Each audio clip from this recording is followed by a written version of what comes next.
Hello students, I am Murshidamahbuba, Senior Lecturer, Biology Department, Milestone College. Welcome you all to our online biology class. I hope you are well, healthy and safe. In the current corona situation, we must all follow the hygienic rules, stay home, stay safe and stay with us to continue your study. You know, in the SSC examination, our college has got first place in Dhaka. I hope you will admit your younger brothers and sisters to this college. Okay, go to our study. Our today's topic is opening and closing stomata. This is a stomata you knew about your previous class from chapter 9, plant physiology, biology first paper. Today's topics, mechanism of opening and closing stomata with different theories. Okay, our today's learning outcomes. At the end of this class, we can able to describe the mechanism of opening and closing stomata according to Loyd and sayre theories. We knew about stomata in our previous class. We have to memorize three main conceptions of today's lesson. First, number one, guard cell of stomata is a special type of cell. And number two, turgid and flaccid condition of the two guard cells control the opening and closing of the stomata. And the stomata open up when guard cells become turgid and close when they become flaccid. Okay, the main conception is when guard cell become turgid, then stomata open, and when guard cell become flaccid, then stomata close.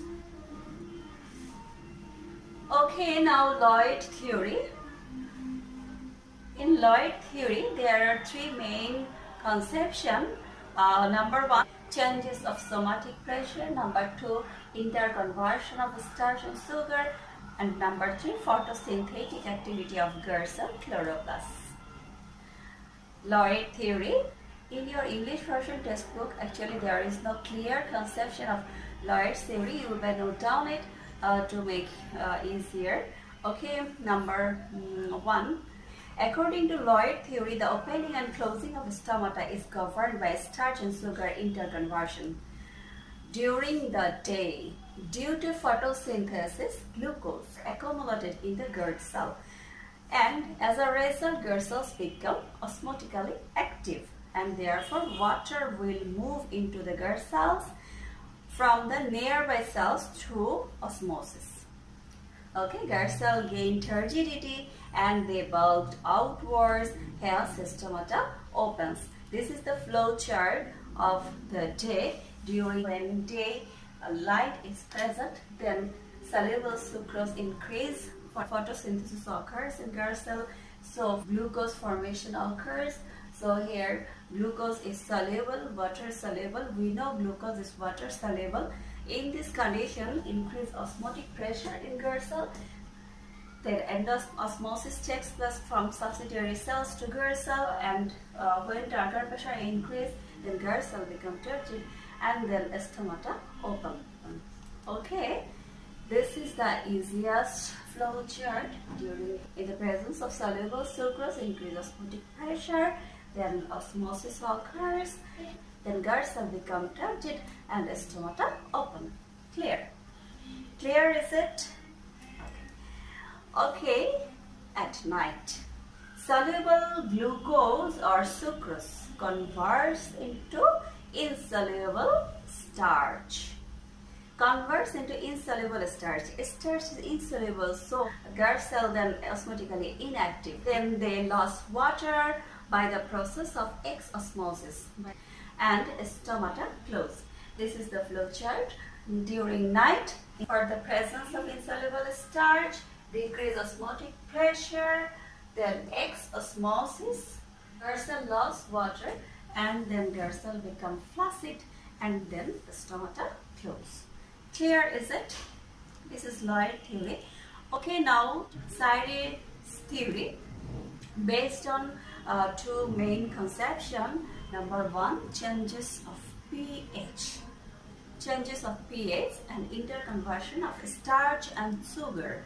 Okay, explanation of sayre. According to the scientist sayre, the opening and closing of the stomata are due to the changes of pH. He observed that stomata open in neutral or alkaline pH. At night, photosynthesis doesn't occur, only respiration occurs.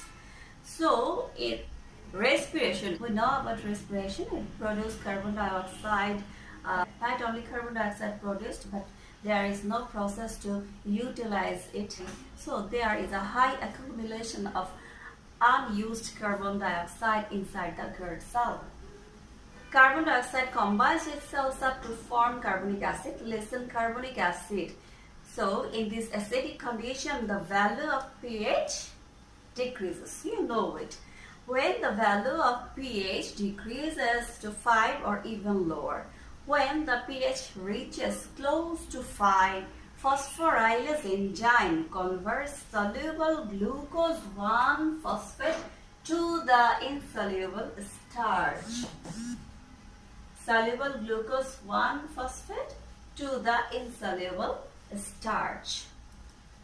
As a result, by losing water, we know when insoluble starch is present in GERD cell, then insoluble starch present in GERD cell then decreases osmotic pressure, then exosmosis occurs, and then GERD cell flaccid, and then stomata close. Okay, then during daytime, when carbon dioxide is utilized in photosynthesis, the pH of GERD cell goes up to 7 or up.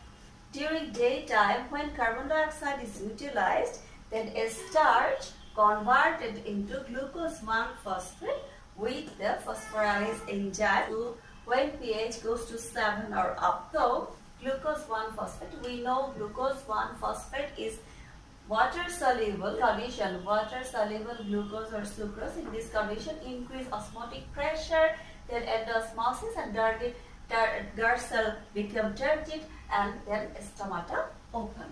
Okay? It's easy to you. Actually, the two conceptions are same. Loyd says stomata open or close due to osmotic pressure, and sayre say they changes starch or sugar changes due to pH. This is the flow chart of sayre theory.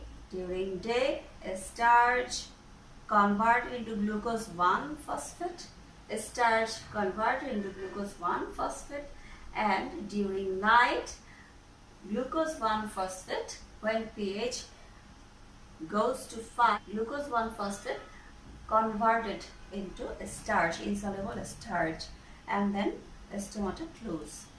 Okay, now homework. What is the main statement of sayre? Show the Loyd theory through line.